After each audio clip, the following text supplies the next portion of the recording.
এখন রমাদান মাস চলতেছে, রমজান মাস, রোজার মাস, আল্লাহ তাআলার কাছ থেকে ক্ষমা পাওয়ার মাস। কেমন গুরুত্বপূর্ণ মাস! রাসূল আকরাম সাল্লাল্লাহু আলাইহি ওয়াসাল্লাম একদিন মেম্বারের মধ্যে উঠতেছেন, প্রথম সিঁড়িতে পা দিলেন, নবীজি বললেন আমিন। দ্বিতীয় সিঁড়িতে পা দিলেন, নবীজি বললেন আমিন। তৃতীয় সিঁড়িতে পা দিলেন, নবীজি বললেন আমিন। সাহাবারা কোনোদিন নবীজিকে এমন আচরণ করতে দেখে নাই। মেম্বার থেকে নামার পরে জিজ্ঞাসা করা হলো, ইয়া রাসূলুল্লাহ, আপনি সিঁড়িতে ওঠার সময় পরপর 3 বার আমিন বললেন, কারণ কি? নবীজি বললেন, শোনো, আমি যখন প্রথম সিঁড়িতে পা দিলাম, জিবরাইল আমিন আমার কাছে আসলো, দোয়া করলো, বলল, শোনেন, যেই ব্যক্তি রমাদান মাস পেল কিন্তু নিজেকে ক্ষমা করাতে পারলো না, সে ধ্বংসক। আমি বলেছি আমিন। 2 নাম্বার, যেই ব্যক্তি মাতা পিতা উভয়কে অথবা দুজনের একজনকে পেল কিন্তু তাদের সন্তুষ্টি কামনার মাধ্যমে জান্নাত অর্জন করতে পারলো না, সে ধ্বংস হোক। আমি বলেছি আমিন। তৃতীয়ত, সে দোয়া করেছে, আপনার নাম শুনে যারা দুরূদ পড়লো না তারা ধ্বংস হোক। আমি বলেছি আমিন। চিন্তা করে দেখেন, দোয়া করেছে রূহুল আমিন জিবরাইল আলাইহিস সালাম, আর আমিন বলেছে রহমাতুল লিল আলামিন। বলেন তো, এই দোয়া যে কবুল হয়েছে কোনো সন্দেহ আছে নাকি? কোনো সন্দেহ নাই। সেজন্য রমাদান মাস চলতেছে, সময় চলে যাচ্ছে, আমাদের আল্লাহ তাআলার কাছে রোনাজারি করে, কান্নাকাটি করে ক্ষমা অর্জন করার দরকার। সেজন্য হাসি ঠাট্টা তামাশার মধ্যে সময় না কাটাইয়া আল্লাহ তাআলার দরবারে রোনাজারি করার দরকার, কান্নাকাটি করার দরকার। আল্লাহ তাআলা কোরআনুল কারীমের মধ্যে বলেন, ফালইয়াদহাকু কলিলা ওয়ালইয়াবকু কাসীরা। আল্লাহ তাআলা বেশি হাসতে মানা করেছেন, বেশি কান্না করতে বলছেন। আমি আপনাদের খেদমতে পবিত্র কোরআনুল কারীমের একটা আয়াত ও রাসূল আকরাম সাল্লাল্লাহু আলাইহি ওয়াসাল্লামের অগণিত হাদিস থেকে একটা হাদিস পাঠ করেছি। উক্ত আয়াতে কারীমার মধ্যে আল্লাহ সুবহানাহু ওয়া তাআলা রাসূল আকরাম সাল্লাল্লাহু আলাইহি ওয়াসাল্লামকে নসিহত করার উপদেশ দিয়েছেন, আদেশ করেছেন। আল্লাহ সুবহানাহু ওয়া তাআলাই যে শুধু নবীজিকে নসিহত করার কথা বলেছেন তা নয়, বরং আল্লাহ সুবহানাহু ওয়া তাআলাও আমাদেরকে কোরআনুল কারীমের মধ্যে অনেক অনেক নসিহত করেছেন, ওয়াজ করেছেন। কোরআনুল কারীমের মধ্যে যত আয়াত আছে 6666 আয়াত, আয়াতগুলোর মধ্যে 500 আয়াত হলো বিধানাবলী সংক্রান্ত, বাকি 6100-র উপরে আয়াত এগুলা ওয়াজ, নসিহত, উপদেশ। এগুলার মধ্যে আছে জান্নাতের বয়ান, জাহান্নামের বয়ান, অতীতের অনেক অবাধ্য জাতির বয়ান, নবীদের ঘটনা, বিভিন্ন উপমা উদাহরণ দিয়ে আল্লাহ সুবহানাহু ওয়া তাআলা আমাদেরকে ওয়াজ করেছেন, নসিহত করেছেন। এজন্য কোরআনুল কারীমের আরেকটা নাম হলো যিকর, উপদেশ। সাথে সাথে আল্লাহ সুবহানাহু ওয়া তাআলা রাসূল আকরাম সাল্লাল্লাহু আলাইহি ওয়াসাল্লামকে ওয়াজ করার আদেশ করেছেন। আল্লাহ তাআলা বলেন, ওয়াযাক্কির ফাইন্নায যিকরা তানফাউল মুমিনিন। আল্লাহ রাব্বুল আলামিন বলেন, নবী হে, আপনি ওয়াজ করেন, নসিহত করেন, উপদেশ দেন। কেন ওয়াজ করবেন, কেন নসিহত করবেন, কেন উপদেশ দিবেন? আল্লাহ তাআলাই বলেন, ওয়াযাক্কির ফাইন্নায যিকরা তানফাউল মুমিনিন। কারণ ওয়াজ, নসিহত, উপদেশ এটা হলো মুমিনদের জন্য উপকারী। রাসূল আকরাম সাল্লাল্লাহু আলাইহি ওয়াসাল্লাম নসিহত করেছেন, উপদেশ দিয়েছেন। রাসূলুল্লাহ সাল্লাল্লাহু আলাইহি ওয়াসাল্লামের ওয়াজের সিস্টেম আর আমাদের ওয়াজের সিস্টেমের মধ্যে একটু পার্থক্য আছে। আল্লাহর নবী সাহাবাদেরকে নামাজের পরে যখনই সুযোগ পাইতেন, সময় হতো, ওয়াজ করতেন, নসিহত করতেন। আবার অনেক সময় আমাদের অনেকের লোকের জামায়াত যদি কম হয়, ওয়াজ উঠে না, ওয়াজ হয় না। কিন্তু নবীজির জীবনী থেকে জানা যায়, নবীজির সাথে শ্রোতা মাত্র একজন, অথচ নবীজি ওই একজনকেও গুরুত্বপূর্ণ নসিহত করেছে। শ্রোতা মাত্র একজন, নবীজি ওয়াজ করেছেন। এমন হাদিস অনেকগুলা শোনানো যাবে, আমি একটা হাদিস আপনাদেরকে শোনাই। নবীজি সাথে একজন কত গুরুত্বপূর্ণ ওয়াজ করেছেন।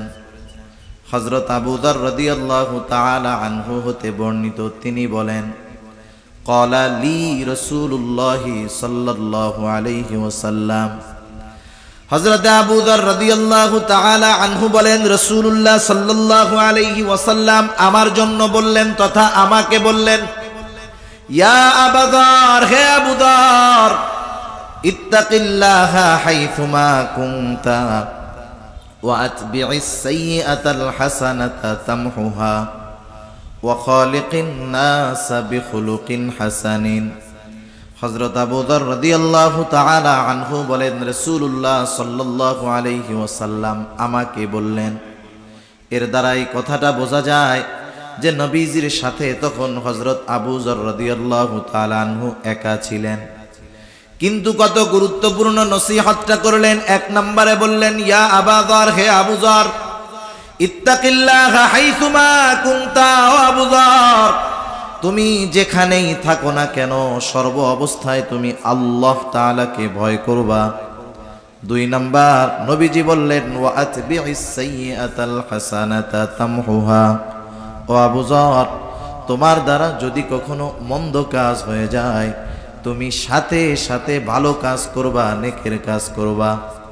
চার নাম্বার, ও আবু যর, ওয়া খালিকিন নাসা বিখুলুকিন হাসানিন, আবু যর, তুমি মানুষের সাথে সদাচরণ করবা, ভালো ব্যবহার করবা। হাদিসের মধ্যে তিনটা গুরুত্বপূর্ণ উপদেশ, কিন্তু কত গুরুত্বপূর্ণ বুজুর্গানে দিন বলেন। একটা মানুষের কয়েকটা বিষয়ের হক থাকে, একটা থাকে আল্লাহ তাআলার হক, আর একটা হলো নিজের হক, আর একটা হলো মানুষের হক। নবীজি এই হাদিসের মধ্যে তিনটা নসিহতের মাধ্যমে আল্লাহ তাআলার হক শিক্ষা দিয়েছেন, নিজের প্রতি নিজের হকের কথা শিক্ষা দিয়েছেন, সাথে সাথে মানুষের হকের ব্যাপারেও নবীজি শিক্ষা দিয়ে দিয়েছে।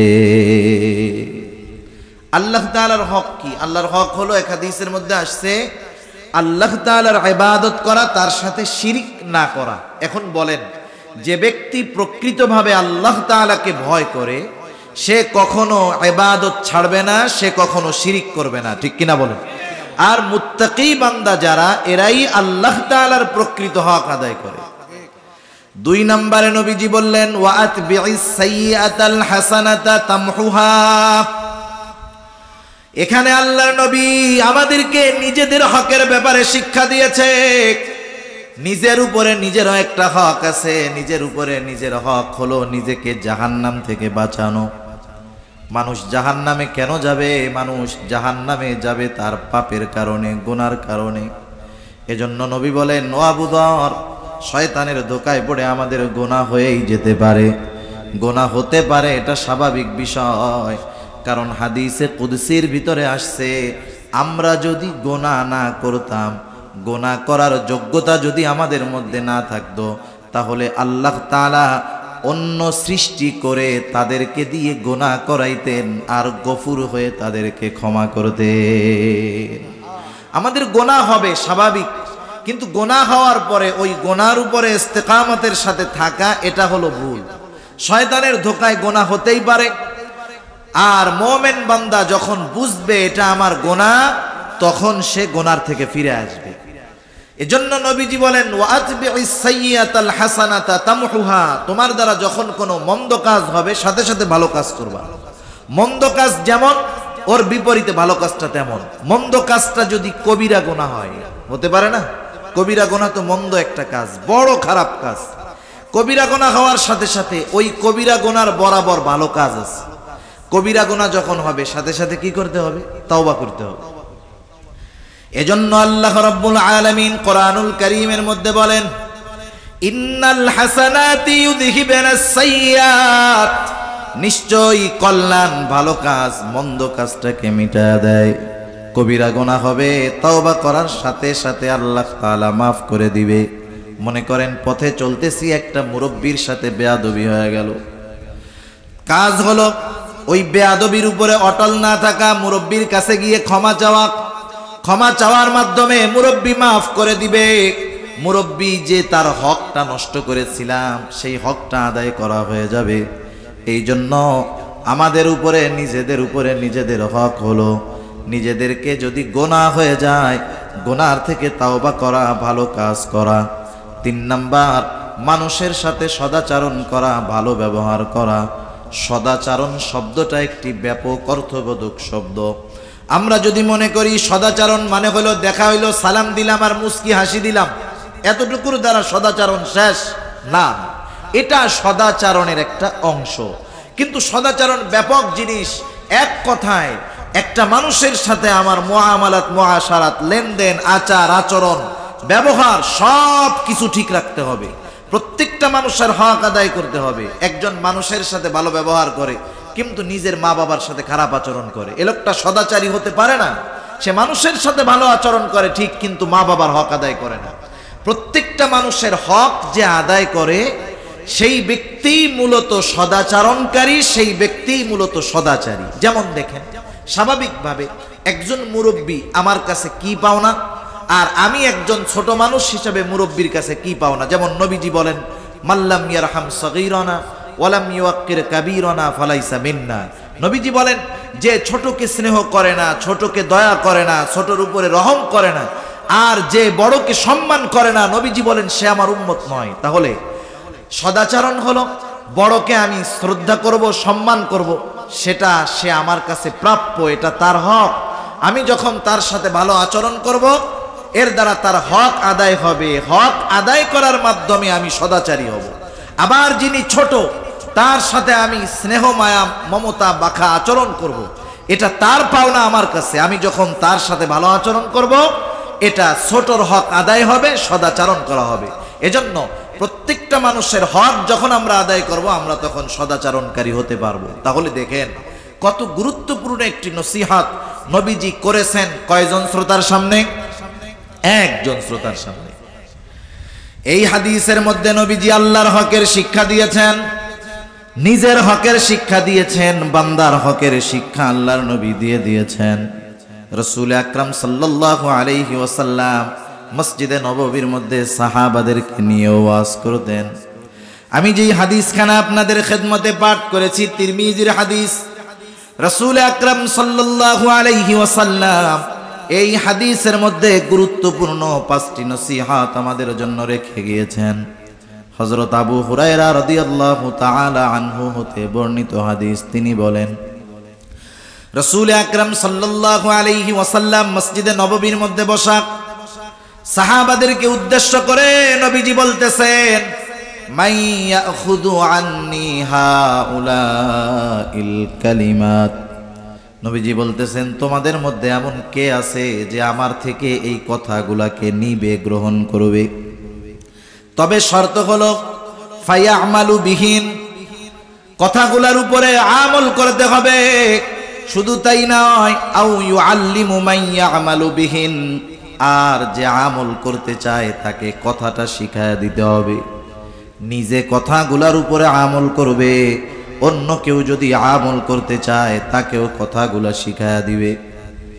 হযরতে আবু হুরায়রা রাদিয়াল্লাহু তাআলা আনহু বলেন, আমি বললাম, আনা ইয়া রাসূলুল্লাহ, হে আল্লাহর রাসূল, আমি আছি, কথাগুলা আমি নিজে আমল করব, সাথে সাথে যারা আমল করতে চায় তাদেরকেও আমি শিখায়া দিব।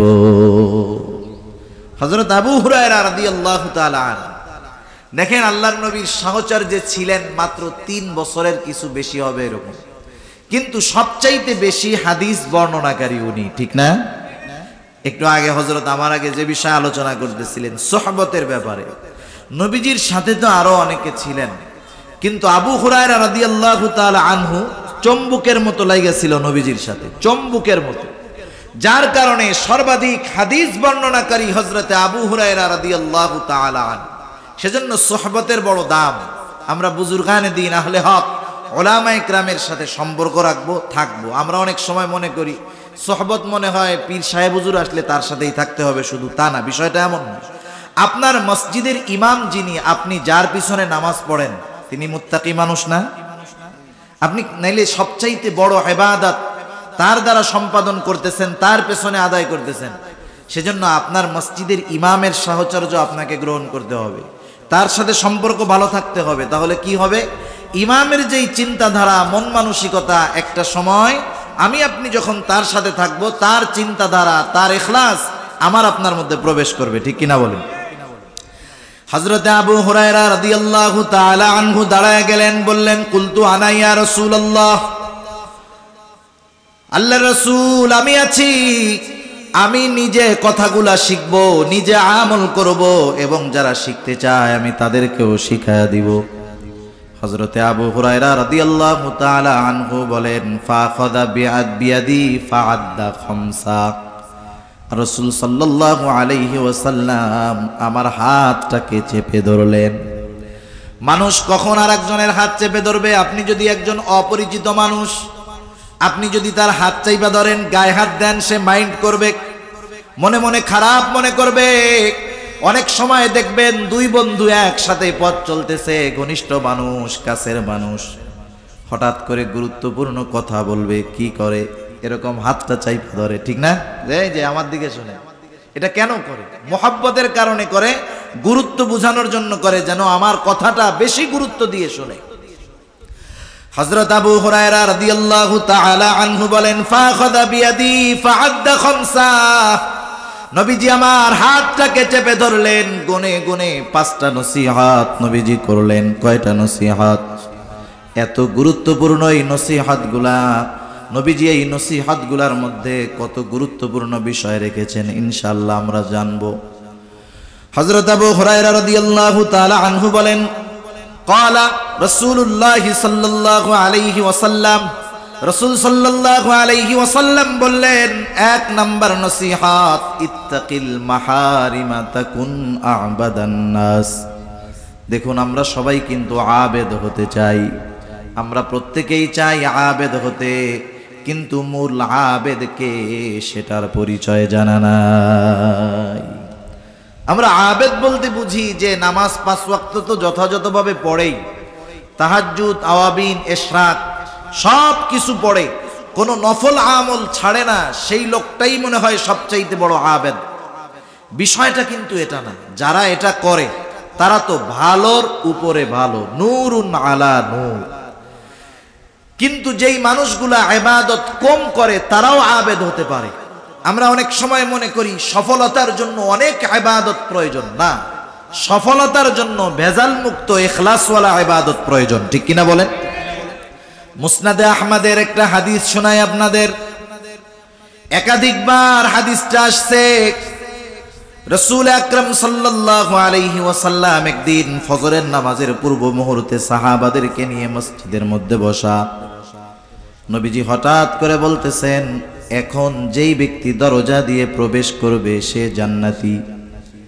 এই ঘোষণা দেওয়ার সাথে সাথে সব সাহাবীর নজর চলে গেল দরজার দিকে। কোন সে সৌভাগ্যবান ব্যক্তি এখন দরজা দিয়ে ঢুকবে? সবাই তাকায় দেখলো, একটা লোক ঢুকলো, তার দাড়ি বেয়ে তার অজুর পানি পড়তেছে, বাম হাতের মধ্যে জুতা। লোকটা মসজিদের মধ্যে প্রবেশ করলো। প্রথম দিন গেল, দ্বিতীয় দিন আবার ফজরের নামাজের পূর্বে নবীজি বলতেছেন, শোনো, এখন যেই ব্যক্তি দরজা দিয়ে ঢুকবে সে জান্নাতি। সবাই আবার দরজার দিকে তাকিয়ে দেখে গতদিন যেই ব্যক্তি প্রবেশ করেছিল, গতদিন যেই অবস্থা ছিল আজকেও তার সেই অবস্থা। তার মানে দাড়ি দিয়ে পানি ঝরতেছে, বাম হাতের মধ্যে তার জুতা। 2 দিন চলে গেল। তৃতীয় দিন আবার নবীজি বলতেছেন, শোনো, এখন যেই ব্যক্তি দরজা দিয়ে ঢুকবে সে জান্নাতি। সবার নজর দরজার দিক। তৃতীয় দিনও তাকায় দেখলো গত 2 দিন যেই ব্যক্তি ঢুকেছে আজকেও সে। দাড়ি দিয়ে অজুর পানি পড়তেছে, বাম হাতের মধ্যে তার জুতা। বলেন তো, একটা ব্যক্তির ব্যাপারে পরপর 3 দিন নবীজি যেই ঘোষণা দিলেন যে সে জান্নাতি, ওই লোকটা যে জান্নাতি এ ব্যাপারে কোনো সন্দেহ আছে নাকি? কোনো সন্দেহ নেই। এক হাদিসের মধ্যে লোকটার নাম আসছে, আর এক হাদিসের মধ্যে আসে নাই। যে হাদিসের মধ্যে আসছে বোঝা যায় যে উনি হযরতে সাদ রাদিয়াল্লাহু তাআলা। পরপর 3 দিন যখন ওনার ব্যাপারে এমন ঘোষণা, সাহাবাদের মধ্যে একজন সাহাবী, তার নাম হলো আব্দুল্লাহ ইবনে আমর ইবনুল আস রাদিয়াল্লাহু তাআলা আনহু। হযরত আব্দুল্লাহ ইবনে আমর ইবনুল আস রাদিয়াল্লাহু তাআলা আনহু চিন্তা করতেছেন, নবীজি ওই লোকটার ব্যাপারে পরপর 3 দিন জান্নাতের সুসংবাদ দিল, নিশ্চয়ই লোকটার এমন কোনো স্পেশাল আমল আছে যার কারণে নবীজি এই জান্নাতের ঘোষণা দিয়েছে, কিন্তু স্পেশাল আমলটা জানা যাবে কেমনে? তিনি চিন্তা করলেন, লোকটার বাড়িতে আমার অবস্থান করতে হবে। হযরত আব্দুল্লাহ ইবনে আমর ইবনুল আস লোকটাকে গিয়ে বলল, ভাই আমি 3টা দিন তোমার বাড়িতে মেহমান হতে চাই, সারা দিন থাকবো না, শুধু রাতে অবস্থান করতে চাই, কোনো সমস্যা আছে নাকি? উনি বললেন, না কোনো সমস্যা নাই। আসলে ওনার তো মেহমান হিসাবে থাকা উদ্দেশ্য নয়, বরং উনি দেখতে চান এই লোকটা রাতের বেলায় কি আমল করে। স্বাভাবিক মানুষ তার স্পেশাল আমলগুলা অধিকাংশ ক্ষেত্রে রাতের বেলায় করে। ভালো কাজ যারা করে তারাও স্পেশাল আমল রাতের বেলা করে। আবার মোটামুটি যারা মাশাল্লাহ চুরি ডাকাতি করে, রাস্তায় গাড়ি ঠেক দেয়, এই আমল যারা করে তারাও মাশাল্লাহ রাতের বেলায় করে, ঠিক না? এটা হলো ওদের স্পেশাল আমল। আর ভালো মানুষ বুজুর্গ আহলুল্লাহ যারা, এদের স্পেশাল আমল রাতের বেলায়। আব্দুল্লাহ ইবনে আমর ইবনুল আস ওনার সাথে চলে গেলেন বাড়িতে, এশার নামাজ পড়লেন দুজন একসাথে, বাড়িতে গেলেন। ওনাকে থাকতে দেওয়া হলো এক ঘরে। উনি খেয়াল করতেছেন যে লোকটা কি করে। তিনি দেখলেন এশার নামাজ পড়ে উনি ঘরে ঢুকলো, ঘুমায় গেল। হযরতে আব্দুল্লাহ ইবনে আমর ইবনুল আস সারা রাত সজাগ, অপেক্ষমান, কখন ঘুম থেকে উঠবে আর স্পেশাল আমল করবে। উনি অপেক্ষা করতে করতে একটা সময় রাত শেষ হয়ে গেল, ফজরের আজান হয়ে গেল, ঘুম থেকে উঠে নাই। আজানের পরে ঘুম থেকে উঠলো, ওযু করলো, এরপরে মসজিদের দিকে সে চলে গেল। প্রথম রাত্রে কোনো আমল করতে দেখে নাই। উনি চিন্তা করলেন হয়তো কোনো কারণবশত একদিন মিস হতেই পারে। আবার দ্বিতীয় রাত উনি খেয়াল করলেন এশার নামাজ পড়ে লোকটা ঘরের মধ্যে ঢুকলো, ঘুমায় গেল। উনি সারা রাত সজাগ, অপেক্ষা করতেছেন এই বুঝি ঘুম থেকে উঠে। কিন্তু দেখতে দেখতে দাঁড়ায় থাকলো, সজাগ থাকলো, কিন্তু ওঠার নামে কোনো খবর নাই। ফজরের আজান দিল, তারপরে ঘুম থেকে উঠলো। উনি চিন্তা করলেন 2 দিন বাদ গেল, যেই লোকটা কোনো ধারাবাহিক আমল করে পরপর 3 দিন বাদ যেতে পারে না। তৃতীয় রাতে এশার নামাজ পড়ে আবার 2 জন বাড়ির দিকে যায়। হযরতে আব্দুল্লাহ ইবনে আমর ইবনুল আস দেখলো আল্লাহর বান্দা এশার নামাজ পড়ে ঘুমায়, আর ফজরের আজান দিলে ঘুম থেকে উঠলো। এবার আর কৌতূহল চাপায় রাখতে পারে নাই।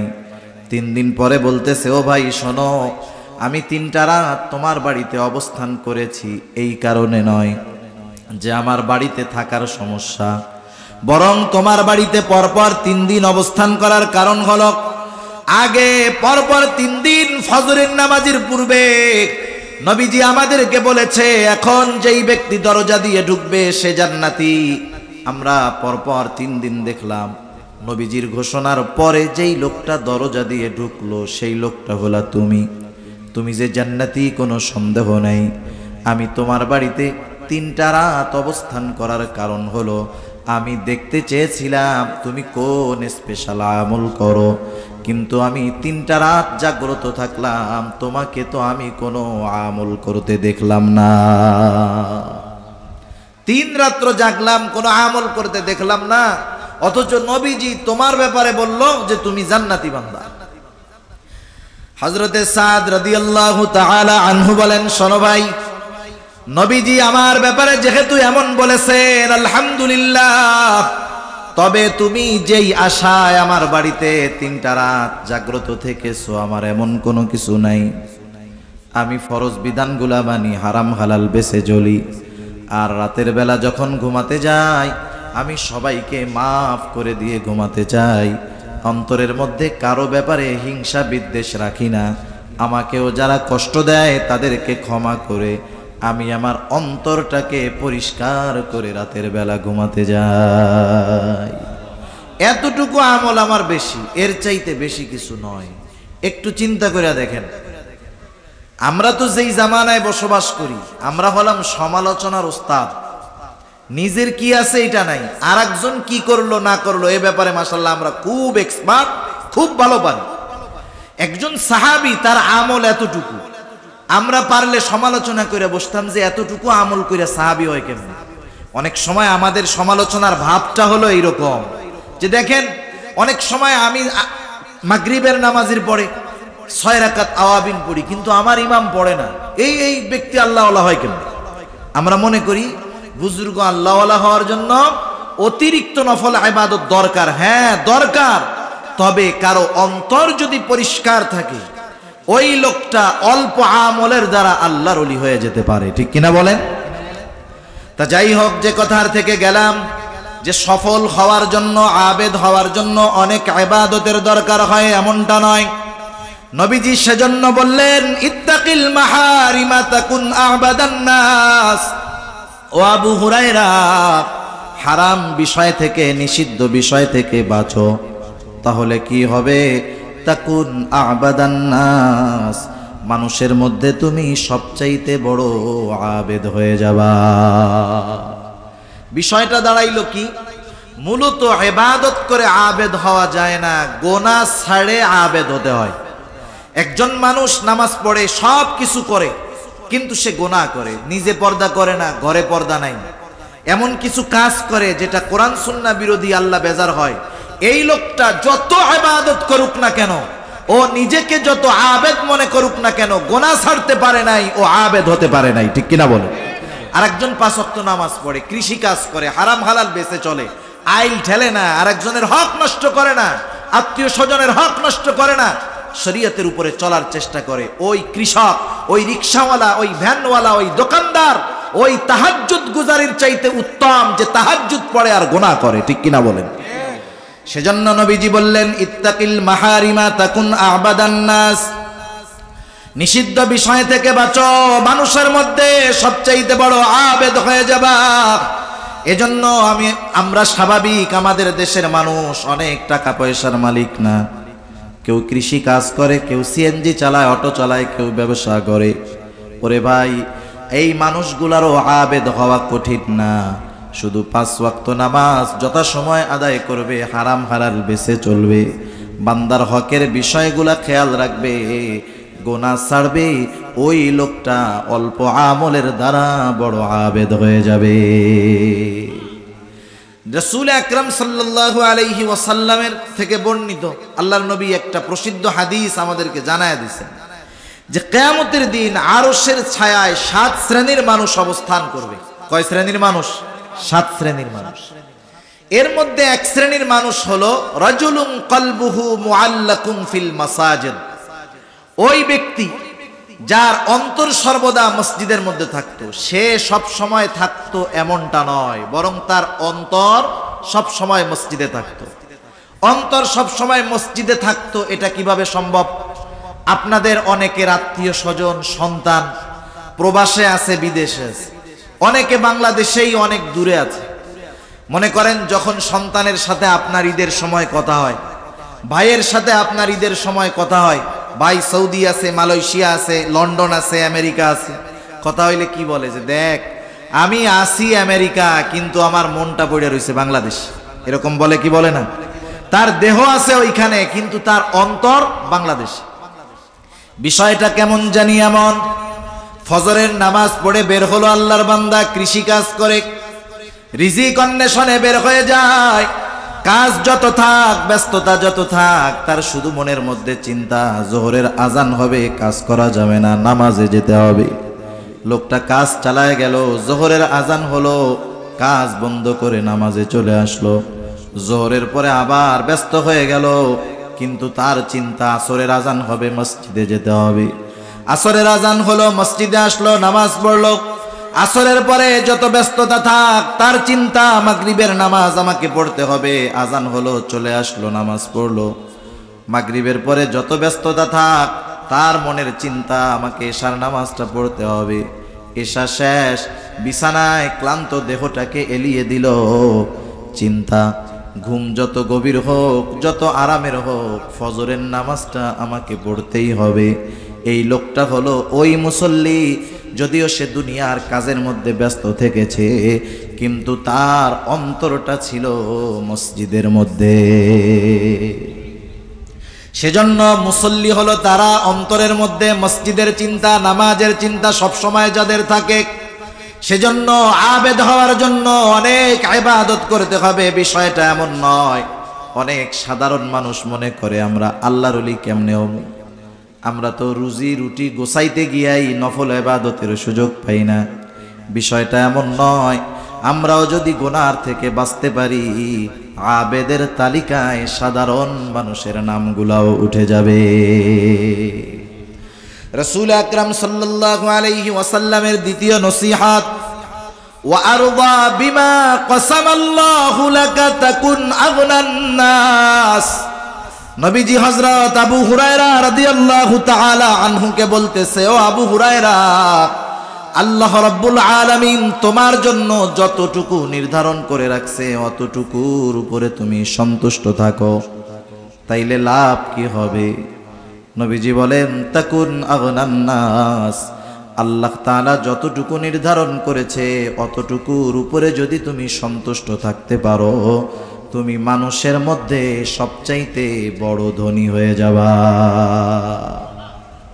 গোনা ছাড়লে বড় আবেদ, গোনা ছাড়লে বড় আবেদ। আর আল্লাহ তাআলা যতটুকু নির্ধারণ করে রাখছেন ওর উপরে যদি সন্তুষ্ট থাকা যায়, তাহলে হবে সবচাইতে বড় ধনী। মূলত ধনী কে? যার অঢেল সম্পদ আছে সে মূলত ধনী নয়, যার চাহিদা নাই মূলত সে ধনী। আর চাহিদা নাই এটা অন্তরের বিষয়। এজন্য নবীজি বলেন, আল গিনা গিনান নাফস। অন্তরের ধনী হলো প্রকৃত ধনী। যারা অঢেল টাকার মালিক, সম্পদের মালিক, খোঁজ নিয়ে দেখবেন এদের ব্যাংক লোনের, ব্যাংক ঋণের শেষ নাই, চাহিদার শেষ নাই। 5টা বাড়ি আছে, আরো 5টা হওয়ার চিন্তা ভাবনা তার। রাসূল আকরাম সাল্লাল্লাহু আলাইহি ওয়াসাল্লাম এক হাদিসের মধ্যে বলেন, বনি আদমের পেট কবরের মাটি ছাড়া ভরবে না। সে যদি স্বর্ণের একটা জমিন পায় ও আরেকটা স্বর্ণের জমিনের আশা করবে। সেজন্য বনি আদমের পেট কিছুতে ভরবে না। বনি আদমের পেট ভরাতে পারে একমাত্র কবরের মাটি, ঠিক কিনা বলে? সেজন্য চাহিদাকে যদি নিয়ন্ত্রণ করা যায়, কারণ দেখেন আমরা যারা তাকদিরে বিশ্বাস করি, তাকদিরে বিশ্বাস করি না সবাই? আমরা সবাই তাকদিরে বিশ্বাস করি। এটা ঈমানের অন্যতম একটি ভিত্তি। অতুমিনা বিল কদরি খাইরিহি ওয়া শাররিহি মিনাল্লাহি তাআলা। তাকদীর বিশ্বাস করতে হবে যে তাকদীরের ভালো মন্দ সব কার তরফ থেকে হয়? আল্লাহ রাব্বুল আলামিন আমার আপনার জন্য সব কিছু নির্ধারণ করে রেখেছেন। অনেক ক্ষেত্রে যারা তাকদীরে বিশ্বাস করে না তারা প্রচেষ্টা এবং পরিশ্রমে বিশ্বাসী। তারা এই কথা বিশ্বাস করে যে আমার প্রচেষ্টা, আমার চেষ্টা, আমার পরিশ্রমের মাধ্যমেই আমার সফলতা আসবে। কিন্তু মুমিন প্রচেষ্টাকেও তাকদীরের একটা অংশ মনে করে।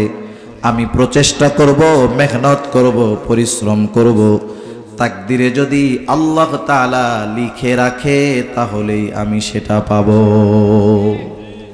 তাকদীরে বিশ্বাসী মানুষগুলা ডিপ্রেশন মানে টেনশনে ভোগে কম। তাকদীরে বিশ্বাসী মানুষগুলা স্ট্রোক করে কম। হার্ট স্ট্রোক করে না, হার্ট অ্যাটাক করে না। যারা তাকদীরে বিশ্বাস করে এই ধরনের মানুষগুলা এই ধরনের রোগ থেকে মুক্ত থাকে বেশি। আজকে সারা দুনিয়ার মধ্যে আত্মহত্যার প্রবণতা দিন যাচ্ছে আর বাড়তেছে। আপনারা যারা পত্রপত্রিকা পড়েন, সোশ্যাল মিডিয়ায় আপনারা যারা দেখেন, কত রকমের আত্মহত্যা হইতেছে। কেউ জীবনের কাহিনী বলে নিজের রিভলভার দিয়ে ফেসবুকের লাইভে মাথায় গুলি করে আত্মহত্যা করতেছে। বিভিন্ন দেশ, যেই দেশগুলাকে আমরা উন্নত দেশ বলে থাকি, জাপান বলেন, সুইডেন বলেন, ফিনল্যান্ড বলেন, এই দেশগুলা হলো প্রযুক্তি এবং শান্তির দিক দিয়ে দুনিয়াবি মানুষদের ভাষ্য অনুযায়ী সবচাইতে ভালো দেশ। জাপান প্রযুক্তির দেশ, সুইডেন কত ভালো দেশ। আমরা মনে করি ওই সব দেশে শান্তি। না না, ওই সব দেশগুলাতে আত্মহত্যার প্রবণতা বেশি। তারা ডিপ্রেশন, টেনশনে ভোগে বেশি। এর একটা কারণ কি দেখেন, আমরা যারা তাকদীরে, কিন্তু ওরা তো তাকদীরে বিশ্বাস করে না, ওরা কর্মে বিশ্বাস করে, পরিশ্রমে বিশ্বাস করে। ওর যখন লস হয় ওর পরিশ্রম বাড়ায় অথবা ডিপ্রেশন, টেনশনে চলে যায়। তখন ক্ষতি কি? ওরা আত্মহত্যা করতে চায়। ইউরোপের অনেক দেশে সরকারিভাবে আত্মহত্যার বৈধতা আছে। একজন মানুষ আত্মহত্যা করতে চায়, মরতে চায়, সিস্টেম কি? সে প্রথম ওই দেশের প্রশাসন বরাবর আবেদন করবে যে আমি এই কারণে ডিপ্রেশনে ভুগতেছি, আমি আর দুনিয়াতে থাকতে চাই না, আমি মারা যেতে চাই, আমি সুইসাইড করতে চাই। কারণগুলা দেওয়ার পর সে উল্লেখ করবে যে কিভাবে মরতে চায়। সে কি ইলেকট্রিক শর্টে মরবে, নাকি গলায় দড়ি নিয়ে মরবে, নাকি ফায়ারিং স্কোয়াডে দাঁড়া করে তাকে ব্রাশ ফায়ার করে মারা হবে। সে অপশনে টিক করে যে আমি এইভাবে মরতে চাই। এরপরে সে আবেদনটা জমা দেয়।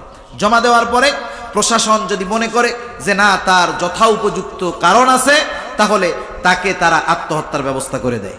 এই প্রযুক্তি করতে গিয়ে গত বছর দেখলাম একটা মেশিন আবিষ্কার হলো, যেই মেশিনের মধ্যে দিয়ে যদি মানুষকে মারা হয় যন্ত্রণাবিহীন নাকি মৃত্যুবরণ করতে পারে। এটা আপনারা অনেকে হয়তো জেনে থাকবেন। একটা মেশিন আবিষ্কার হয়েছে, ওই মেশিনের মধ্যে যদি কেউ মারা যায় যন্ত্রণা হয় না। আচ্ছা বলেন তো, ওই মেশিনে মরলে যন্ত্রণা হয় না, এই খবর যদি কোনো জীবিত ব্যক্তি দেয়, এটাকে বিশ্বাস করা যাবে? কমপক্ষে একজন মৃত ব্যক্তি দিতে হবে যে ওই মেশিনে মরছে। এমন কোন লোকটা সে, তাকে আমরা পাইলাম না যে ওই মেশিনে মইরা খবর দিল যে আমি মরছি, আমার কষ্ট হয় নাই।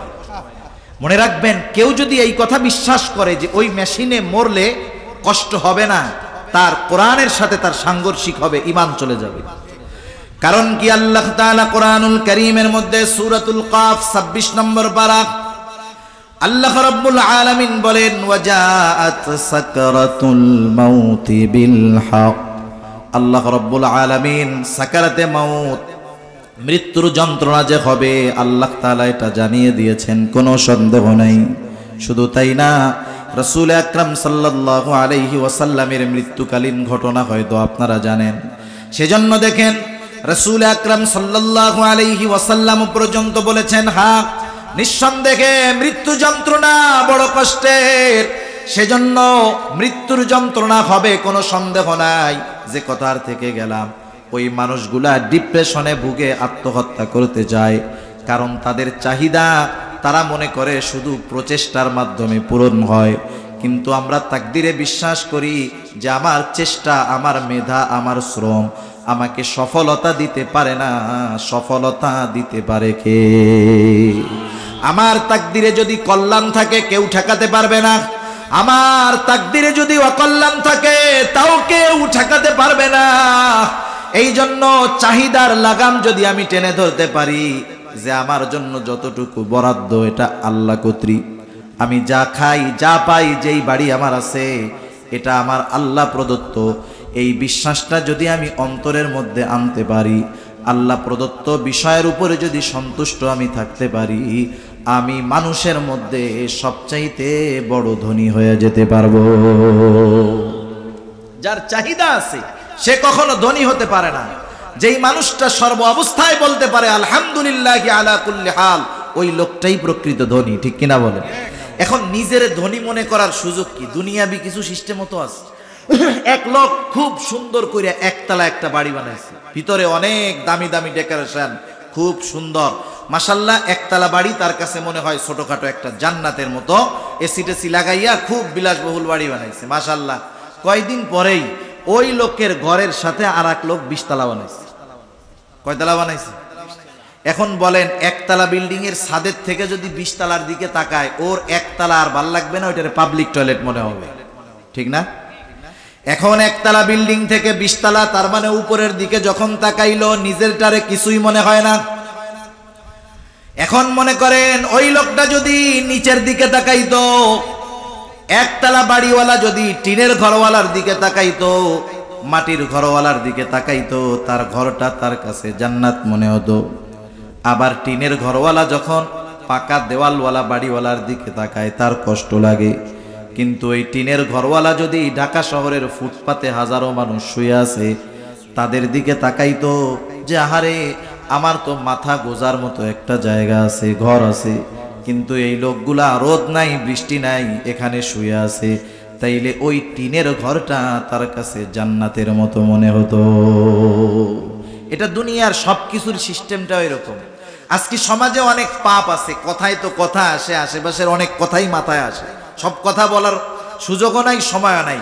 কিছু কথা না বললেই নয়। আজকের সমাজে আমরা যেই গুনাহগুলা, যেই পাপগুলা, কিছু পাপ আছে সামাজিক পাপ, কিছু পাপ আছে ব্যক্তিগত পাপ, কিছু পাপ আছে জাতীয় পাপ, কিছু পাপ আছে আন্তর্জাতিক পাপ। তো যাই হোক, দেখেন ব্যক্তিগত পাপ, সামাজিক পাপের মধ্যে একটা পাপ হলো পরকিয়া। আছে না এই জঘন্য পাপ সমাজে? এটা কেন হয়? অনেক ক্ষেত্রে সমাজের মধ্যে অনেক পাপের মধ্যে একটা পাপ, স্বামী স্ত্রীর মধ্যে সম্পর্ক ভালো নাই। এটা কেন হয়? এটার কারণ হলো, দেখেন, ওই একতলা বাড়িওয়ালা, ওই সুন্দর বাড়িওয়ালাও যখন 20 তলার দিকে তাকায়, এই সুন্দর বাড়ি একতলাওয়ালার বাড়িটাও তখন তার কাছে খারাপ লাগে। নজর হলো এমন এক জিনিস, শয়তান যখন ঘরে স্ত্রী থাকার পরেও সে পরস্ত্রী, পর নারীর দিকে যখন নজর দেয়, ওই নারী যত খারাপ হোক না কেন দেখতে, শয়তান ওই পর নারীকে তার চোখে সুন্দরভাবে সাজায় দেয়। হাদিসের মধ্যে আসছে, যখন কোনো নারী রাস্তায় বের হয়, বেপরদায় চলে, আল্লাহর নবী বলেন ইস্তাশরাফাহাশ শাইতান, মানুষের চোখে শয়তান তাকে সুন্দরী বানায় দেয়। সেজন্য নজর হেফাজতের মাধ্যমে পারিবারিক শান্তি পাওয়া যায়, নজর হেফাজতের মাধ্যমে গুনার থেকে বাঁচা যায়, নজর হেফাজতের মাধ্যমে নফসকে নিয়ন্ত্রণ করা যায়। ঠিক কিনা বলেন? এজন্য আমি আপনি যদি আমার আপনার নিচের মানুষগুলার দিকে তাকাই, যারা আমার আপনার চাইতে কষ্টে আছে, তাদের দিকে যদি তাকাই, তাহলে আমাকে ধনী মনে হবে। আর আল্লাহ তাআলা যেটা দিয়েছেন এটার উপরে যদি আমি সন্তুষ্ট থাকি, তাহলে আমার অন্তরের মধ্যে ধনাত্মতার ভাব আসবে। আর একটা জিনিস আমি মনে রাখবো, প্রত্যেকটা মানুষকে যতটুকু দেন আল্লাহ তাআলাই দেন। আর একটা কাজ আমাদের মধ্যে হয় হিংসা। হিংসা, আমার একতলা বাড়ি, আমার পাশের বাড়িওয়ালা 2 তলা করেছে, আমার মধ্যে হিংসা আসে। মনে রাখবেন, ওই 2 তলাওয়ালা বাড়ির মালিককে 2 তলা করার তৌফিক দিয়েছে কে? আল্লাহ তাআলা দিয়েছে। আমাকেও আল্লাহ তাআলা 1 তলা করার তৌফিক দিয়েছে। আমি যদি সিন ইলা জারিকা তাকুম মুমিনা, ও আবু হুরায়রা, তুমি তোমার প্রতিবেশীর সাথে উত্তম আচরণ করবা, তাহলে তুমি প্রকৃত মুমিন হয়ে যেতে পারবা। আজকে আমাদের সাথে আমাদের প্রতিবেশীদের ভালো সম্পর্ক নাই, অথচ দেখেন প্রতিবেশীর সাথে সম্পর্ক কেমন হওয়ার দরকার ছিল। রাসূল আকরাম সাল্লাল্লাহু আলাইহি ওয়াসাল্লাম জানায় দেন, নবীজি বলেন, জিবরাইল আমাকে প্রতিবেশীর হকের ব্যাপারে এতটা গুরুত্ব দিচ্ছিল, বারবার প্রতিবেশীর হকের কথা আমাকে বলতেছিল, আমি মনে করেছিলাম হয়তো আল্লাহ সুবহানাহু ওয়া তাআলা প্রতিবেশীকেও ওয়ারিশ বানায়া দিবে। অথচ সেই প্রতিবেশীদের সাথে আমাদের খারাপ সম্পর্ক, আমরা প্রতিবেশীদেরকে কষ্ট দেই। অথচ আল্লাহর নবী বললেন, আহসিন ইলা জারিক, তুমি তোমার প্রতিবেশীর সাথে ভালো আচরণ করো। আমাদের খাসলাত হলো, আমি যেটা চাই আমি সেটা করি না। আমি যেটা চাই আমি সেটা করি না। আমি সব সময় চাই যে মানুষ আমার সাথে ভালো আচরণ করবে, কিন্তু আমি কর্কশ মার্কা আচরণ করি মানুষের সাথে। আমি চাই যে মানুষ আমারে সালাম দিবে, কিন্তু আমি আরেকজনকে সালাম দিতে রাজি নাই। আমি চাই মানুষ আমার সাথে নম্র ব্যবহার করবে, কিন্তু আমি মানুষের সাথে নম্র ব্যবহার করি না। আমি চাই যে মানুষ আমাকে দেখলে চেয়ার ছেড়ে দাঁড়ায় আমারে জায়গা দিবে, কিন্তু আমি আরেকজনকে দিতে রাজি নাই। সেজন্য আমি যেটা কামনা করি আমাকে সেটা করতে হবে আরেকজনের সাথে। সেজন্য প্রতিবেশীর সাথে সদাচরণ করব, ভালো ব্যবহার করব। অনেক সময় আমাদের সমাজে হয়, আমি সম্পদওয়ালা, টাকাওয়ালা, আমার প্রতিবেশী গরিব, আমি তাকে তুচ্ছ তাচ্ছিল্য করি। অথচ দেখেন নবীজি এটা মানা করেছেন, আমি আমার ক্ষেত্র থেকে যেটা করব, আমি কখনো প্রতিবেশীকে কষ্ট দিব না, প্রতিবেশীর কষ্টের কারণ হব না। প্রতিবেশী যদি কষ্ট দেয় আমি সবর করব। তাহলে কি হবে? আমি খাঁটি মুমিন হয়ে যেতে পারবো। আমাদের দেশের সমস্যা কি, মাঝে মধ্যেই দেখি প্রতিবেশীর সাথে আর এক প্রতিবেশীর দ্বন্দ্ব লাগছে। কি নিয়া? যে ওর মুরগি ওই জায়গায় ডিম পারছিল, ও ডিম দেয় নাই, বলছে আমার জায়গায় পারছে আমার ডিম। এইটা নিয়ে প্রতিবেশীর মধ্যে মারামারি, খুনোখুনি হয়ে যায়। হয় কি হয় না? 2 বছর আগে এক জায়গায় এক বাড়িতে হাঁস গেছে। হাঁস তো আর ওয়াজ নসিহত করলে বুঝবে না। হাঁস বুঝবে? হাঁস গেছে, হাঁস তো আর জানে না যে ওনার প্রতিবেশী ওনার দুশ্মন। না বুঝা হাঁস ভুলে চলে গেছে। হাঁস কেন আসলো এটা নিয়ে দুজনের মধ্যে মারামারি, একজন স্পট ডেড, জায়গায় মারা গেছে। সেজন্য আমি যদি এই চিন্তা করি, প্রতিবেশীর হাঁস মুরগি বাচ্চা কাচ্চা আসছে, আসতেই পারে, একটু কষ্ট হতেই পারে, আমি একটু সবর করি, আমি একটু সবর করি, তাতে কি আসে যায়। কিন্তু আমরা প্রতিবেশীকে সহ্য করতে পারি না। কেন পারি না? আমি হেডাম দেখাই যে আমার ভাই একটা এসপি, আমার ভাই একটা বড় নেতা, আমার ভাই একটা অমক। কিন্তু বলেন তো, গভীর রাতে যদি আমার বাড়িতে আগুন ধরে, আমার বাড়িতে আগুন নেভানোর জন্য ওই এসপি, ডিসি, বড় অফিসার, বড় নেতা এসে পানি দিবে না, আমার প্রতিবেশী আগে এসে সে পানি দিবে, ঠিক কিনা বলে? কিন্তু তার সাথে যদি আমার সম্পর্ক খারাপ হয়, ও কবে আলহামদুলিল্লাহ, ধরছে ধরুক, পুইড়া যা থাকে, ঠিক কিনা বলেন? গভীর রাতে আমি যদি অসুস্থ হই, আমার ক্ষমতাধর ভাই বন্ধু ওরা আসবে না, ওরা আসার আগে আমার প্রতিবেশী আমাকে সাহায্য করবে, আমাকে হসপিটালে নিবে। এজন্য আমি আমার প্রতিবেশীর সাথে সব সময় ভালো আচরণ করব। কিছু সামাজিক বিষয় আমি খেয়াল রাখব। আমার প্রতিবেশী যদি অভাবী হয়, দরিদ্র হয়, এই ব্যাপারটাও আমি খেয়াল রাখব। কারণ নবীজি বলেন, ওই লোকটা প্রকৃত মুমিন হতে পারে না যে নিজে পেট পুরে খায় আর তার প্রতিবেশী অভুক্ত থাকে। হাদিসের মধ্যে আসছে, আল্লাহর রাসূল সাল্লাল্লাহু আলাইহি ওয়াসাল্লাম বলেন, কিয়ামতের দিন এক শ্রেণীর মানুষকে আল্লাহ তাআলা বলবে, আমার গোলাম, আমি দুনিয়াতে অভুক্ত ছিলাম, তোমরা আমারে খানা দাও নাই। আমি পিপাসিত ছিলাম, আমাকে তোমরা পানি পান করাও নাই। আমি বস্ত্রহীন ছিলাম, বস্ত্র দাও নাই। আমি অনাহারে ছিলাম, খাবার দাও নাই। অসুস্থ ছিলাম, আমার সেবা শুশ্রূষা করো নাই। তখন লোকগুলা বলবে, আল্লাহ, আপনার তো এগুলার কোনো কিছুর প্রয়োজন হয় না। আল্লাহ তাআলা তখন বলবে, ও আমার বান্দা, তোমার প্রতিবেশী অভুক্ত ছিল, তাকে তুমি খাবার দাও নাই। পোশাক ছিল না, তুমি তাকে পোশাক দাও নাই। পিপাসিত ছিল, তাকে তুমি পানি দাও নাই। অসুস্থ ছিল, একটু খোঁজ খবর নাও নাই। তুমি যদি তাকে খাবার দিতা, তার একটু সেবা শুশ্রূষা করতা, আমি আল্লাহ সেগুলা পেয়ে যাইতাম। এজন্য আমরা আমাদের প্রতিবেশীদের সাথে ভালো আচরণ করব। অনেক সময় বিষয়টা এমন হয়, আমি ধনী মানুষ, আমি আমার প্রতিবেশীকে বাটিতে কিছু ভালো খাবার পাঠাইছি। আমাদের সামাজিক কিছু রীতি আছে, আমরা দেখেছি যে কেউ যদি কোনো বাড়িতে পাত্রে কোনো কিছু পাঠায়, মা বোনরা খালি পাত্র ফেরত দিতে একটু ইতস্তত বোধ করে। এই ধনী ব্যক্তির তো সম্পদের অভাব নাই, সে আপনার বাড়িতে, গরিবের বাড়িতে গরুর গোশত পাঠাইছে। কিন্তু গরিব মানুষ, তার তো আর এমন ভালো অ্যাবিলিটি নাই, সে একটু নরমাল তরকারি বাটির মধ্যে দিয়া যখন বড় লোকের বাসায় বাটিটা ফেরত দেয়, অনেক ক্ষেত্রে অনেক মানুষ আছে ওইটা দেখা নাক ছিটকায়, আছে না নাই? আরে এটার কি দরকার ছিল, দূর, এগুলো আমরা খাই নাকি? খবরদার, ও যদি আপনার বাটিতে একটা পচা তরকারিও দেয়, আপনি হাসির সাথে গ্রহণ করেন যে আলহামদুলিল্লাহ ভালো। আপনি সে চলে যাওয়ার পরে খাইতে পারেন নাই, ফালায়া দেন, আপনি না খান, কোনো সমস্যা নাই। কিন্তু সে যখন দিবে তখন হাসি মুখে গ্রহণ করবেন, কারণ সে ওই জিনিসটা বড় আশা নিয়ে আসছে আপনার আমার কাছে। আমি যদি একটু মুখটা কালা করি, এতে তার অন্তরটা ছানখান হয়ে যাবে। সেজন্য আমরা হাসি মুখে গ্রহণ করব, খাই না খাই এটা পরের কথা। এই বিষয়গুলো আমরা খেয়াল রাখবো। রোজার মাসে এরকম অনেক জায়গায় হয়, আমরা দেখছি ধনী মানুষ ইফতার দিয়েছে অনেক রকমের আইটেম দিয়া, গরিব মানুষ খায় কি, সে একটু সুলা ভুনছে, একটু মুড়ি দিছে, দেইখা তিরস্কার করে, দূর, এইগুলাকে আমরা খাই নাকি? খবরদার, যেটা দিবে হাসি মুখে আমি গ্রহণ করব। এর দ্বারা প্রতিবেশী খুশি হবে, তার সাথে সম্পর্ক ভালো থাকবে। আরেকটা বিষয় আছে, আমার বাড়ি 2 তালা, প্রতিবেশীর বাড়ি নিচে। অনেক সময় আমরা জানালা দিয়ে ময়লা পানি ফালাই, অনেক সময় থুতু ফালাই, কাশি ফালাই।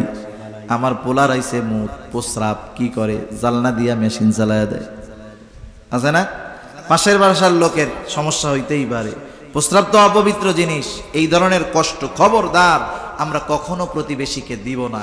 সেজন্য আমরা পণ করব, আমাদের নিয়ত হবে এইটা, আমি প্রতিবেশীকে কষ্ট দিব না, কষ্টের কারণ হব না। যদি সে একটু কষ্ট দেয়ও, আমি একটু সবর করব ইনশাআল্লাহ। এজন্য নবীজি বলেন, আহসিন ইলা জারিকা তাকুম মুমিনা। ও আবু হুরায়রা, প্রতিবেশীর সাথে সদাচরণ করো, তুমি প্রকৃত মুমিন হয়ে যাবা। এরপরে নবীজি বলেন, ও আহিব্বা লিন্নাস মা তুহিব্বু লিনাফসিক। ও আবু হুরায়রা, মানুষের জন্য তুমি সেটাই পছন্দ করবা যেটা তুমি নিজের জন্য পছন্দ করো। সর্বক্ষেত্রে এই জিনিসটা করতে হবে, দান সাদকার ক্ষেত্রে হোক, কাউকে হাদিয়া দেওয়ার ক্ষেত্রে হোক, এই বিষয়টা আমাদেরকে খেয়াল রাখার বিষয়। আমরা কি করি, আমরা অনেক সময় আমাদের ছেঁড়া টাকার নোটগুলা চলে না, আরে ভিক্ষুকও নেয় না, দোকানদারও নেয় না, চিন্তা করে কেউ না নেয় না নিক, জুমার দিন দান বাক্স কোন জায়গা বলাবে? হ্যাঁ, মসজিদের মধ্যে ছেঁড়া 100 টাকার নোট দিয়া এবার 90 টাকা ফেরত নিল, মনে মনে করে যাক মাশাল্লাহ, 1 নম্বরে ছেঁড়া টাকা চালাইলাম, আবার সাথে সাথে 10 টাকা দান করার নেকিও লাভ করলাম। খবরদার, এটা আমরা করব না। আবার দেখেন, এই যে সময় আসতেছে, মানুষে এখন অনেক ধনীরা যাকাত দিবে। যাকাতের ক্ষেত্রে দেখবেন আমাদের দেশে বড় বড় দোকানগুলোর মধ্যে টাঙানো আছে, এখানে যাকাতের কাপড় পাওয়া যায়, যাকাতের লুঙ্গি পাওয়া যায়। একমাত্র দেশ বাংলাদেশ যেই জায়গায় যাকাতের লুঙ্গি আর কাপড় পাওয়া যায়। আপনাদেরকে জিজ্ঞাসা করি, যেই আল্লাহর বান্দারা যাকাত হিসাবে এই লুঙ্গি আর এই শাড়ি গরিবদেরকে দেয়, বলেন তো ওই লোকটা সেই লুঙ্গি নিজে পরবে নাকি?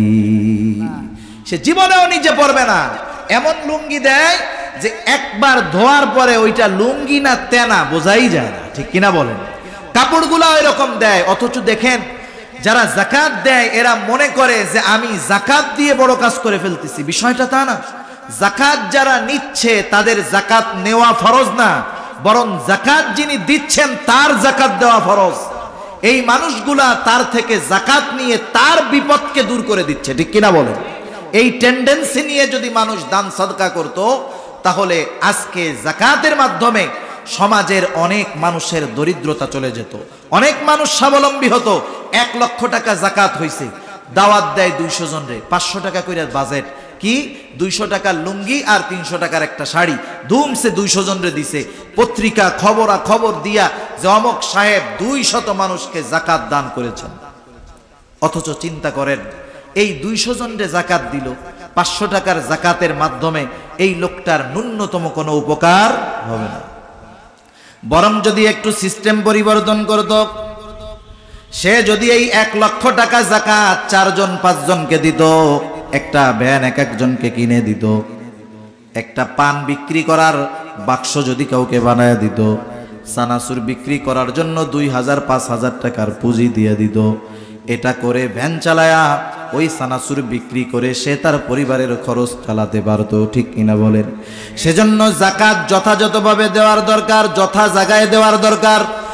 আর যাকাত দেওয়ার ক্ষেত্রে যদি কেউ পণ্য দেয়, শাড়ি যদি দেয়, লুঙ্গি যদি দেয়, উত্তমটা দেওয়ার দরকার। কারণ ওই দান আল্লাহর কাছে সবচাইতে বেশি প্রিয়। যেই দানটা নিজের প্রিয় জিনিস যদি দান করা হয়, নিজের পছন্দের জিনিস যদি দান করা হয়, ওই দানটা আল্লাহ তাআলার কাছে বেশি প্রিয়। এই জন্য আল্লাহ রাব্বুল আলামিন বলেন, লান তানালুল বিররা হাত্তা তুনফিকু মিম্মা তুহিব্বুন। পছন্দের জিনিস দান করলে দান কবুল হবে, নাইলে আমার যেটা পছন্দনীয় নয়, আমি আরেকজনের জন্য যদি সেটা পছন্দ করি, তাহলে মুমিনের কাজ হলো না। সেজন্য আমরা মানুষকে যা দান করব, সাদকা করব, দিব, যেটা নিজে পছন্দ করি সেটা দিব ইনশাআল্লাহ। এজন্য নবীজি বলেন, ওয়া আহিব্বা লিন-নাস মা তুহিব্বু লিনাফসিক তাকুন মুসলিমা। ও আবু হুরায়রা, তুমি মানুষের জন্য সেটাই পছন্দ করবা যেটা তুমি নিজের জন্য পছন্দ করো। এরপরে নবীজি বলেন, ওয়ালা তুকসিরিয যিহকা ফাইন্না কাসরাতায যিহকি তুমিতুল কলব। হযরত আবু হুরায়রা রাদিয়াল্লাহু তাআলা আনহুকে রাসূলুল্লাহ সাল্লাল্লাহু আলাইহি ওয়াসাল্লাম বলেন, বেশি হাসবা না, ওয়ালা তুকসিরিয যিহকা, অত্যাধিক হাসবা না। কেন? ফাইন্না কাসরাতায যিহকি তুমিতুল কলব, কারণ অধিক হাসি অন্তরকে মৃত বানায়া দেয়। কিন্তু আজকের সমাজ আমাদের এমন হয়েছে, আমরা হাস্য রস কৌতুক এগুলার মাধ্যমে নিজেদেরকে অভ্যস্ত করে ফেলছি। শুধু তাই না, একটা সময় তো ওয়াজ মাহফিলের মধ্যে মাহফিল হইতো, মানুষ কান্নাকাটি করে আল্লাহর কাছে রোনাজারি করে আল্লাহ তাআলার কাছে দোয়া করে মাপ চেয়ে এরপরে বাড়িতে যাইতো। এখন ওয়াজ মাহফিলের ক্ষেত্রেও অনেক ক্ষেত্রে এমনটা হয়, অনেকে করে যে কোন হুজুর সবচাইতে বেশি হাসাইতে পারে, কোন হুজুর সবচাইতে বেশি কমেডি করতে পারে। আজকে অনেক মাহফিলের মধ্যে দেখি বিজ্ঞ উলামায়ে কেরাম তাদেরকে নিচে নাম দিয়া কৌতুক অভিনেতা, নাট্য অভিনেতা, এদেরকে প্রধান অতিথি, প্রধান মুফাসসির দিয়ে দিয়ে মাহফিলগুলোর আয়োজন করা হচ্ছে। হাস্যরস কৌতুক যারা করতে পারে তাদেরকে দিয়ে মাহফিল করা হচ্ছে। মনে রাখবেন, ওইখানে মানুষ বেশি আসতে পারে, কিন্তু ওটা নূর শূন্য, সার শূন্য, হেদায়েত শূন্য। ঠিক কিনা বলেন? সেজন্য নিজেরাও হাসির ক্ষেত্রে কন্ট্রোল করব। কারণ দেখেন, যদি মৃত্যু পরবর্তীকালীন সময় আমাদের জন্য কি অপেক্ষা করতেছে এটা যদি আমরা জানতাম, বুঝতাম, দেখতে পারতাম, তাহলে আমাদের হাসি বন্ধ হয়ে যেত। ঠিক কিনা বলেন? সাহাবা একরামের মধ্যে দেখেন, সাহাবারা জান্নাতের সুসংবাদ পাওয়ার পরেও তাদের কত কান্না। অনেক ঘটনা বলা যাবে, একটা ঘটনা বলে আমি আমার আলোচনা শেষের দিকে যাব। হযরতে উসমান রাদিয়াল্লাহু তাআলা ওনার উপাধি হলো যিন-নূরাইন। রাসূল আকরাম সাল্লাল্লাহু আলাইহি ওয়াসাল্লামের দুইটি কন্যা ওনার সাথে নবীজি বিবাহ দিয়েছিলেন। প্রথম জন বিবাহ দিলেন, সে মারা গেল। নবীজি দ্বিতীয় আরেকটি কন্যা ওনার সাথে বিবাহ দিলেন, সেও মারা গেল। নবীজি এবার বলতেছে, ও উসমান, আমার তো আর অবিবাহিত কন্যা নাই, আমার যদি আরো একটা কন্যা থাকতো আমি সেই কন্যাটাও তোমার সাথে বিবাহ দিতাম। আশারায়ে মুবাশশারা, জান্নাতের সুসংবাদ প্রাপ্ত 10 জন সাহাবীর মধ্যে অন্যতম হযরত উসমান রাদিয়াল্লাহু তাআলা আনহু। ওনার ব্যাপারে নবীজির কেমন ঘোষণা! সাহাবারা যখন হিজরত করে মক্কা থেকে মদিনায় গেছে, মদিনায় সাহাবাদের খাবারের পানির বড় কষ্ট শুরু হয়ে গেল। এখন তো আমার আপনার পানি যদি প্রয়োজন হয়, ডিপ টিউবওয়েল ফিট করলেই তল থেকে পানি পাওয়া যায়। আরব দেশ ওই সিস্টেম তো নাই, কুয়ার মাধ্যমে পানি উত্তোলন করা হতো। যেই পানিটা পান করার উপযুক্ত ছিল, সোপেও পানি, সেই কুয়ার মালিক ছিল একজন ইহুদি। আর একটা যে কুয়া ছিল সেটার পানি ছিল পান করার অনুপযুক্ত। ইহুদি সবাইকে পানি দিত, কিন্তু মুসলমানদেরকে সহজে পানি দিত না। নবীজির কাছে খবর আসলো, ইয়া রাসূলুল্লাহ, সাহাবাদের পানির কষ্ট হচ্ছে, খাবারের পানির অভাবে তারা কষ্টে আছে। ওই ইহুদি তার কুয়া থেকে আমাদেরকে যথাযথভাবে পানি নিতে দেয় না। নবীজি এবার বললেন, কে আসো ইহুদির কাছ থেকে ওই কুয়াটা কিনে মুসলমানদের পানির কষ্ট দূর করে দিবা। সাহাবারা তো প্রস্তুত সবাই। এ পাশ দিয়া ইহুদির কাছে খবর চলে গেছে যে মুহাম্মদ সাল্লাল্লাহু আলাইহি ওয়াসাল্লাম এই ঘোষণা দিছে যে তোমার কাছ থেকে কুয়া কিনে মুসলমানদের পানির কষ্ট দূর করা হবে। বাজারের সিস্টেম কি?